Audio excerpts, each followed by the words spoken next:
Located in the foothills of the Adirondacks, 30 miles north of Albany, lies the little city of Saratoga Springs. With a population of 25,000, Saratoga boasts fine parks, handsome public buildings, rich architecture, and diverse neighborhoods. It is safe and easy to get around, and there is much to see and do, no matter what the season.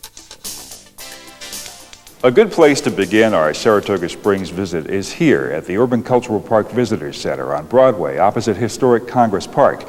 You can pick up information and browse through exhibits designed to acquaint you with our city's unique history. The Visitors Center was originally built as a trolley station. The ticket counter and wooden benches still remain. In 1940, it was converted to a drink hall where mineral waters were served from a large wooden cooler.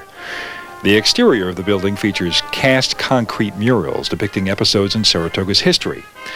This mural shows Indian agent Sir William Johnson in 1771 being carried by Mohawk Indians to the High Rock Spring in hopes of curing an old ailment. The other commemorates the surrender of British General John Burgoyne to the American General Horatio Gates following the Battle of Saratoga in 1777. The actual site of the battle, in nearby Stillwater, is run by the National Park Service. Across the street from the Visitor Center is Congress Park, one of the oldest in the country. While now owned by the city, Congress Park was first developed by a private entrepreneur, Gideon Putnam. Putnam was one of the village's early founders, who discovered and improved the Congress Spring.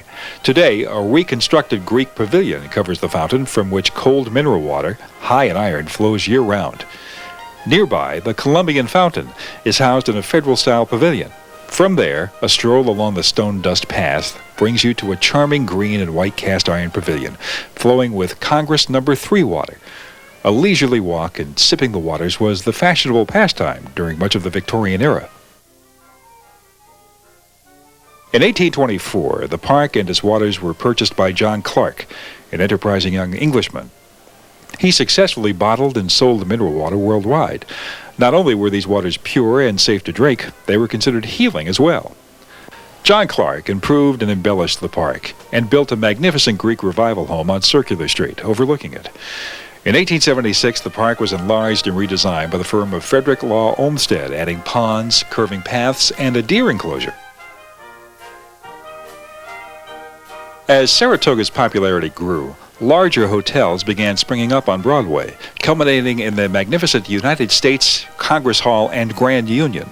Today, only two hotels, the Rip Van Dam and the Adelphi, exist on Broadway as reminders of the era of the grand hotels, to which flocked presidents and politicians, millionaires and heiresses, socialites and social climbers. They came to take the waters, parade their carriages past the wide porches of fancy hotels, and spend the evenings at extravagant soirees held in brightly lit ballrooms. It wasn't long before horse racing and gambling were introduced, largely due to the influence of one man, John Morrissey. An Irish politician and heavyweight boxing champion, Morrissey built a casino near Congress Spring. Morrissey's casino was a high-class affair for men only, and catered to tycoons and robber barons, industrialists, and stock speculators who didn't bat an eye at dropping a $1,000 tip. The casino was eventually purchased by Richard Canfield, who added a magnificent dining room featuring stained glass skylights, mirrors, and chandeliers. He acquired the land surrounding the casino and laid out an elaborate Italian garden with marble statuary, which was partially reconstructed by the city in the 1970s. Some of the old gaming tables and wheels, as well as period furniture, are on display in the Historical Society's rooms on the second floor. One of the most striking monuments in Congress Park is the Spirit of Life, commissioned by Katrina Trask to honor the memory of her husband Spencer, a leading advocate for the protection of the springs. The statue was designed by Daniel Chester French, sculptor of the Lincoln Memorial and the Concord Minuteman.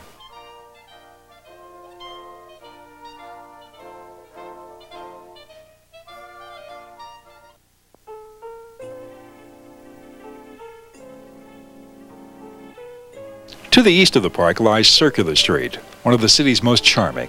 Imposing buildings and interesting facades line this gracefully curving street, beginning with the Bachelor Mansion, built in 1873 in the French Renaissance style. Across the street is the Second Empire-style Nolan House, built the same year. Continuing north, we find three Italianate villas, noted for their bell towers, elongated windows, and extensive architectural details. John Clark's residence was constructed in 1832 in the Greek Revival style, popular in the Northeast in the early 1800s. A more modest example of this style is the Jumel Cottage, a few blocks away.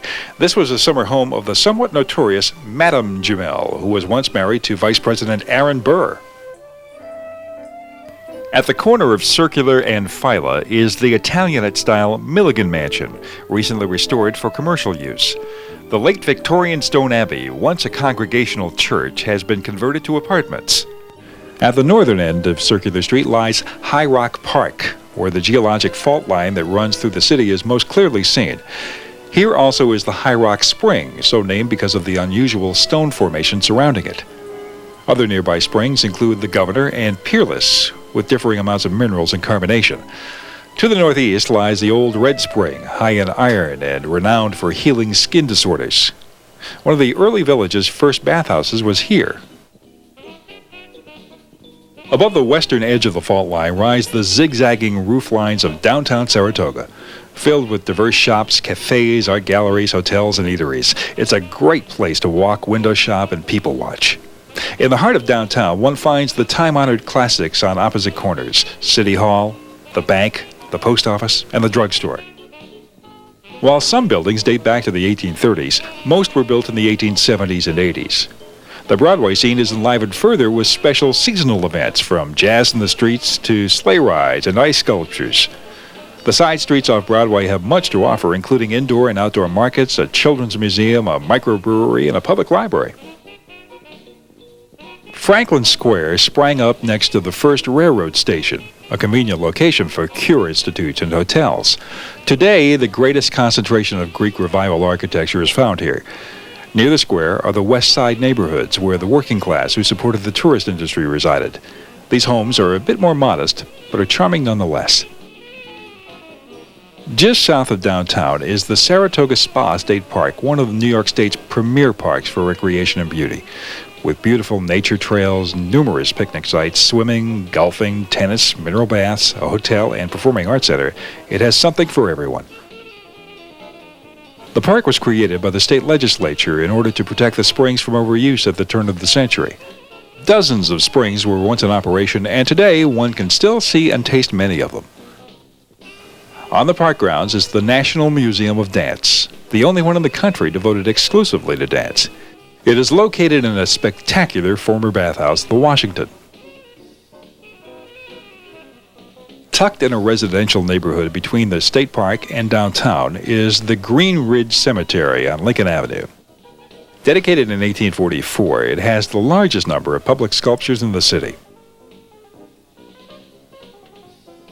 The single most popular summer attraction in Saratoga is the famous Saratoga Racecourse on Union Avenue.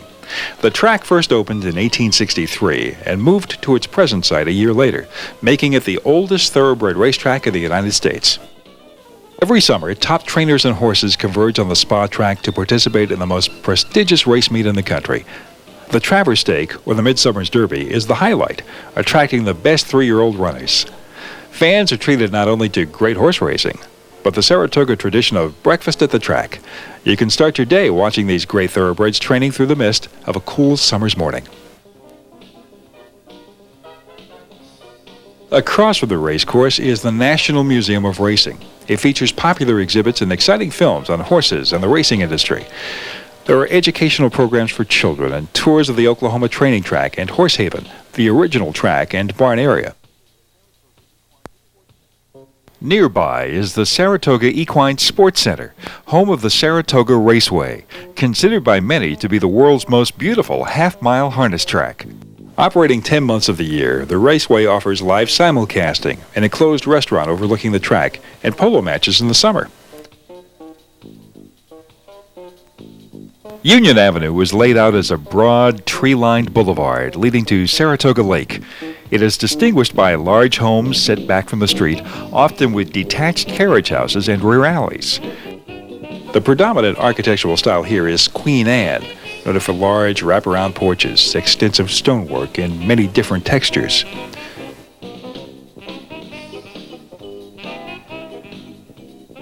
Adjacent to the track is Yaddo, the 19th century home of the Spencer Trask family. Endowed as a retreat where writers, painters, and composers can devote themselves to creative work in seclusion and security. Visitors are not allowed in the main house, but the gardens are open to the public. Not to be forgotten is the North Broadway area of the city. Here, you're treated to a wide and elegant thoroughfare with stately houses, mainly in high Victorian style. Most of these homes were built after the Civil War. These are fine examples of Queen Anne and Second Empire styles and colonial revival. A detour onto parallel side streets will bring the carriage houses into view. This area is one of the city's loveliest.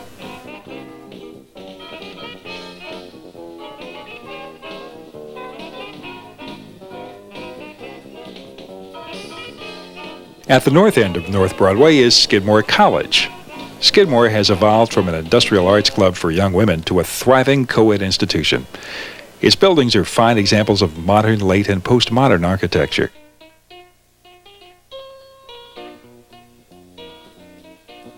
Saratoga Lake, a short way out of town, offers everything from sailboating to fishing. The nearby lake houses were well known in earlier days for their food, entertainment, and gambling.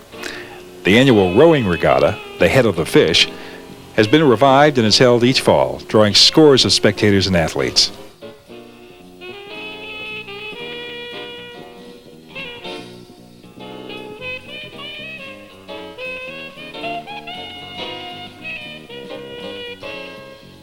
The Petrified Sea Gardens on Route 29 West is the site of an extremely rare fossilized ocean reef 500 million years old, composed of stromatolites or sea cabbages from the time when Saratoga was at the bottom of the warm Cambrian Sea.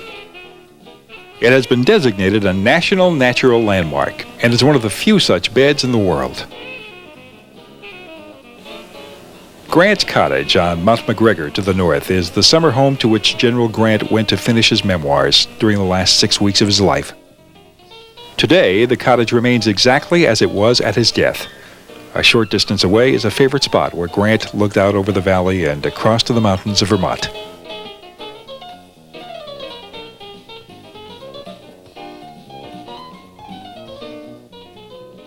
Whether you're here at the height of summer, leaf peeping in the fall, antiquing in the spring, skiing in the park in winter, Saratoga Springs welcomes you.